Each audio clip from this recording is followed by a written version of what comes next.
আসসালামু আলাইকুম। আজকে আমি যে কেকটা ডেকোরেশন করব এটা ছিল অ্যানিভার্সারির কেক। তো এই কেকটা আমি আরও 2 বার বানিয়েছিলাম। তো কাস্টমার আমার পেজ থেকেই ডিজাইন নিয়ে এই কেকটার অর্ডার করেছে। তো কেকটা ছিল চকলেট ফ্লেভারের মধ্যে 2 পাউন্ডের।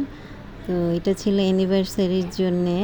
তো এখানে সাদা লালের মধ্যে কেকটা হবে। সাদা লালের ডিজাইনের কেকগুলো কিন্তু অনেক সুন্দর লাগে, খুব সুন্দর ফুটে।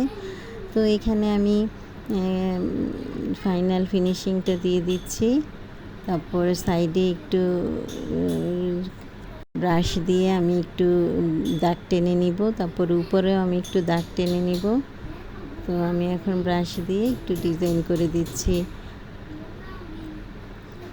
এই ডিজাইনটা কিন্তু খুবই সুন্দর দেখা যায়, আপনি যে কোনো কেকে এই ডিজাইনগুলো করতে পারেন। তো উপরেও আমি একটু ব্রাশ দিয়ে ডিজাইন করে দিচ্ছি। ক্যামেরায় হয়তো বোঝা যাচ্ছে না, কিন্তু সামনাসামনি কিন্তু খুব সুন্দর দেখা যায়। তারপর এখানে আমি এখন ক্যালেন্ডার দিয়ে দিব উপরে, তাই আমি ক্যালেন্ডারটা বানিয়ে নিচ্ছি। এই কেকটা আমি অনেক আগে করেছি, ভিডিওটা করা হয়নি, ভয়েস দেওয়া হয়নি। এটা ছিল মে মাসের। তো আমি মে মাসের ক্যালেন্ডারটা বানিয়ে নিচ্ছি। তারপরে মাঝখানে যে তারিখটা হবে এটা আমি লাল করে দিচ্ছি। তো এখন আমি ক্যালেন্ডারটা উপরে বসিয়ে দিচ্ছি। তারপরে উপরে দুপাশে 2টা গোলাপ থাকবে, আমি গোলাপগুলো বসিয়ে দিচ্ছি। আমি কাঁটা চামচ দিয়ে গোলাপগুলো বসিয়ে দিচ্ছি। কাঁটা চামচ দিয়ে এই গোলাপ বসাতে আমার খুব সুবিধা হয়।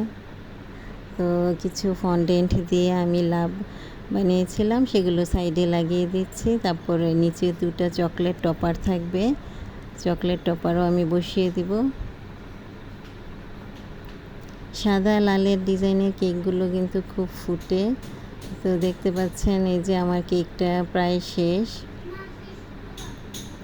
এই তো আমি কিছু টপার বসিয়ে দিচ্ছি, তারপরে একটু সুগার বল দিয়ে দিচ্ছি।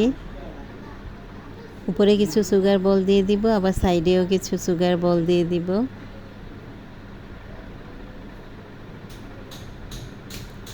সুগার বল দেওয়া শেষ হলেই তো আমার কেকের ডেকোরেশন প্রায় শেষ।